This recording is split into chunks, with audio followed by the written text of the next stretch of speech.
Compre meu curso e mude de vida. Entre para minha Masterclass e evolua. Claro que eu poderia fazer esse tipo de marketing. Aliás, tenho até um produto para lançar, um livro. Mas eu decidi que não vou fazer esse tipo de marketing. É isso que estão fazendo por aí. Como se um curso fosse mudar a vida de alguém ou uma Masterclass fosse fazer alguém evoluir. Pode até ajudar, mas a verdade é que estão vendendo produtos como mudança de vida. E não necessariamente um produto irá transformar uma vida. Cada um deve ter consciência da sua própria existência, ter noção de como está vivendo. É lógico que às vezes um produto, um livro, uma literatura pode fazer com que você mude a sua perspectiva de vida, mude a sua filosofia de vida, mas quem vai, entre aspas, decidir se vai continuar na mesma ou não é você.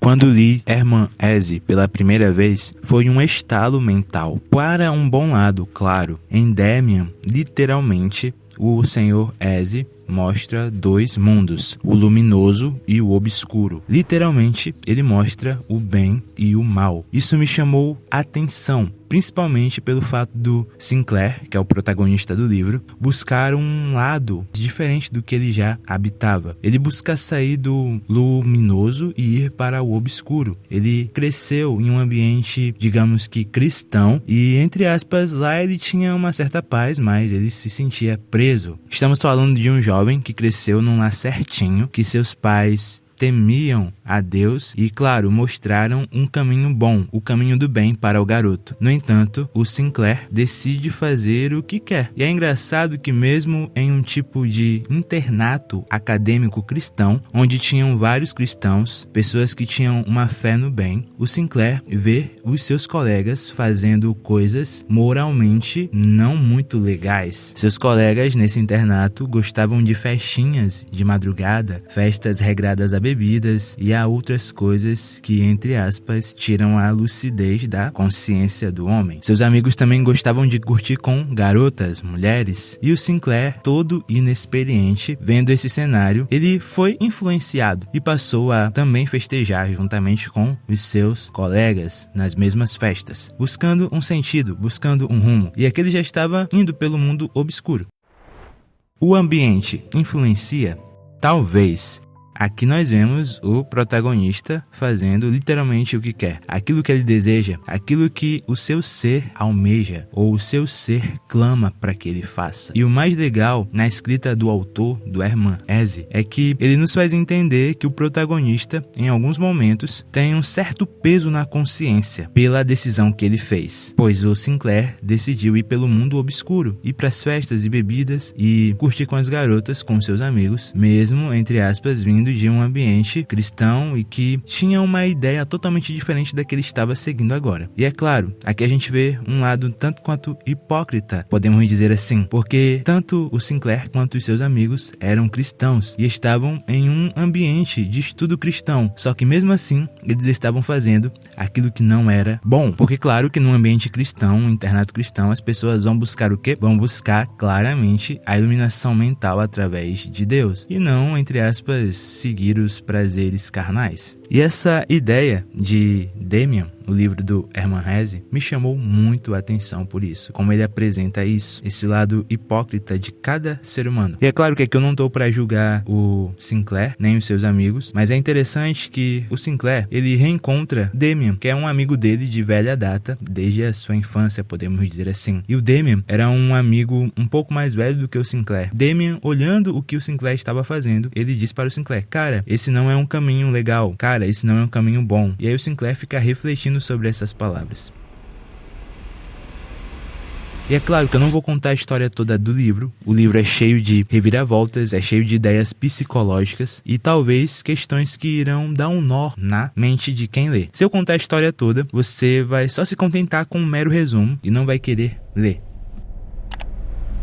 A consciência. O que eu quero dizer com isso? A consciência, ela pesa muitas vezes. E nós vemos, como no exemplo do livro do Sr. Hesse, o protagonista Sinclair tendo um peso na consciência em alguns momentos. Porque ele reflete, será que isso aqui que eu tô fazendo é realmente bom? E aí ele está, entre aspas, tendo uma atitude que a princípio não é boa, está buscando uma diversão efêmera, passageira. O seu amigo Demian, assim, o diz, cara, olha bem pra onde que tu tá indo, que rumo que tá dando pra tua vida. E aqui aqui a gente pode entender que literalmente quem avisa, amigo é. Às vezes sabemos o que devemos fazer e não fazemos. Preferimos fazer o que é contrário. É exatamente isso que o apóstolo Paulo vai afirmar em Romanos capítulo 7, versículo 19. Porque não faço o bem que quero, mas o mal que não quero, esse faço. Mesmo sabendo o que seria bom, escolhemos o mal. Mesmo sabendo o que seria correto, muitas vezes escolhemos fazer aquilo que mais impulsiona o nosso coração, aquilo que mais desejamos.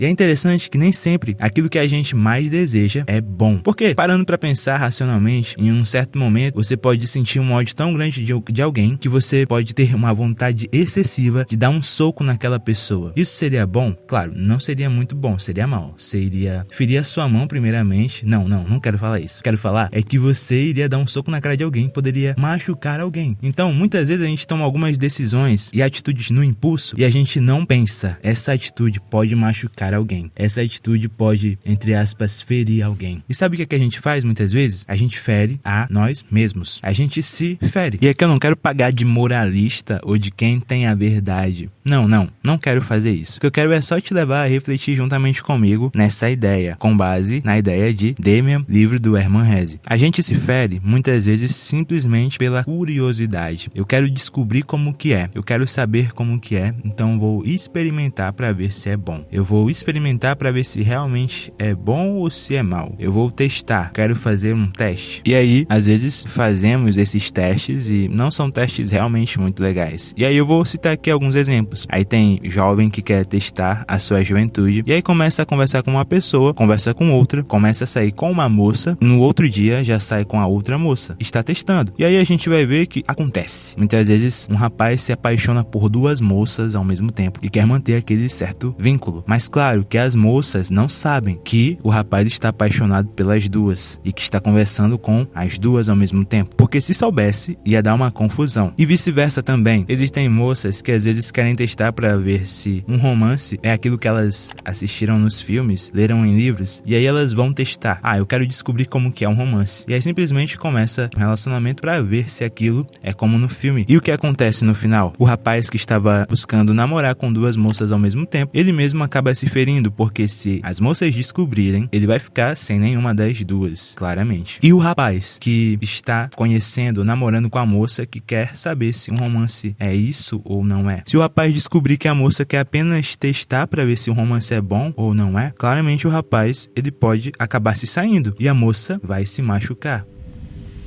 Em Mateus, capítulo 22, versículo 37, 38 e 39, Jesus vai dizer: ame ao Senhor seu Deus de todo o seu coração, de toda a sua alma, de todo o entendimento. Este é o grande e primeiro mandamento. E o segundo, semelhante a este, é: ame a seu próximo como você ama a si mesmo. E aqui é interessante nós refletirmos sobre o amor, principalmente. É o que Jesus recomenda como grande mandamento, o amor. Amar a Deus sobre todas as coisas e ao próximo como a mim mesmo. Então, se eu amo ao meu próximo como a mim mesmo, é claro que eu não vou começar um relacionamento somente para tentar saber se aquilo é bom ou não é, ou suprir alguma carência existencial do meu ser. É claro que se eu amo a Deus e ao meu próximo como a mim mesmo, eu não vou estar ludibriando duas pessoas ao mesmo tempo, dando um papo de futuro. E aqui é interessante refletirmos sobre o amor a Deus. Se eu amo realmente a Deus, eu tenho que, de fato, compreender que o meu próximo é uma criatura de Deus e eu tenho que tratar uma criatura de Deus de forma amável e afável. Queria terminar perguntando a você se você está seguindo um caminho pelo mundo da luz ou pelo mundo da escuridão, pelo mundo luminoso ou pelo mundo obscuro. O que você está buscando fazer, a sua filosofia de vida, o seu pensamento hoje, ele te direciona para fazer aquilo que é bom ou para fazer aquilo que é mal. É lógico que se a gente colocar aqui em termos do que a palavra de Deus nos recomenda ou nos diz, nós vamos entender que nós mesmos, eu, ser humano, eu vou buscar fazer aquilo que claramente não é bom, o que é mal, porque o meu coração está deturpado, está longe de Deus. O texto bíblico é claro em Romanos capítulo 3, versículo 23, porque todos pecaram e estão destituídos da glória de Deus. Todos estão distantes de Deus, no sentido de que Deus é bom, então todos estão com o coração longe daquilo que é bom. É importante voltarmos para Deus, nos voltarmos para Deus, porque Deus é bom, e se estivermos com Deus, Os nossos caminhos, os nossos passos serão bons. Se formos direcionados por Deus, os nossos passos, os nossos caminhos serão agradáveis, serão afáveis. Não iremos buscar fazer aquilo que nos dá vontade, mas iremos buscar fazer a vontade de Deus. E um outro texto, Romanos 12:2, vai dizer que a vontade de Deus ela é boa, perfeita e agradável. Você lembra do exemplo do soco na cara de alguém, que às vezes a gente sente vontade de dar, quando a gente tá com raiva de alguém. Isso é bom? Isso é perfeito? Isso é agradável? É claro que, assim, aos meus olhos, a minha visão pode ser bom, porque eu vou estar, de alguma forma, recompensando aquela pessoa por uma ação. Eu vou estar reagindo, mas se analisarmos o cerne disso, a gente vai ver que não é muito bom. Porque hoje a gente pode estar reagindo dando um soco na cara de alguém, mas e depois? Esse soco pode virar o quê? Pode virar tentativa de assassinato? Então é bom entendermos o mal em nós, para buscarmos cada vez mais tirar essa consciência maligna do nosso coração e buscar aquilo que é bom, buscar a Deus. E então, e aí, vamos buscar a luz? Lâmpada para os meus pés é a tua palavra, é luz para os meus caminhos. Salmos 119, 105.